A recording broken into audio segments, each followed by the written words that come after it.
Šiais metais nuo birželio 25 dienos iki 29 švenčiama vaikų globos savaitė.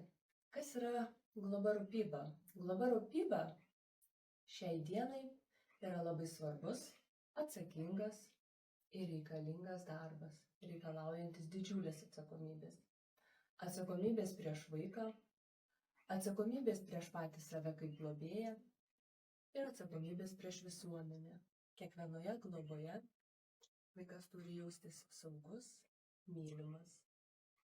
Pas globėją vaikai patenka dažniausiai savo gyvenimo svajonių pakirptais sparnais, sužalotais, todėl globėjas, rūpintojas yra tas žmogus, kuris gydo, kuris augina, galbūt kartais ir iš naujo piešia gyvenimo sparnus, kuriais vaikas gali keliauti, būdamas tvirtas, atsakingas, rūpestingas ir didžiausios meilės kupina širdimi.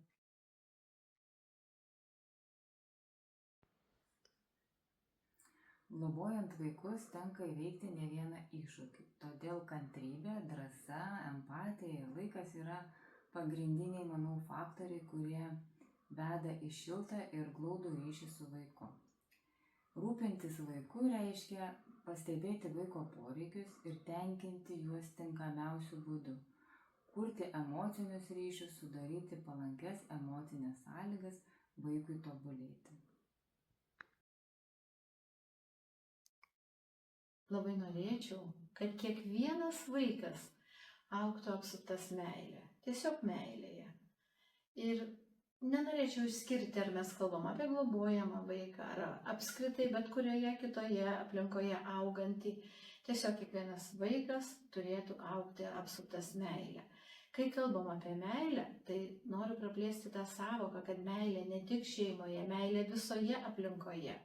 Ugdymo įstaigos, darželiai, mokyklos, bendruomenės, kad bet kur nuėjęs vaikas būtų laukiamas, sutiktas ir suprastas.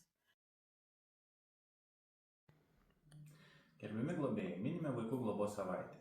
Linkiu Jums išlikti stipriems ir kantriems. Jūs prie mūsų visuomenės ir vaikų globos prisidedate labai daug, kadangi matome pavyzdžius, kaip šeimose augantis vaikai užauga ir įsilieja į mūsų bendruomenę ir tampa jos nariais. Tikiuosi, kad jūsų tik daugės ir vaikų bendruomeninėse vaikų globos namuose Biržų rajone nebeliks.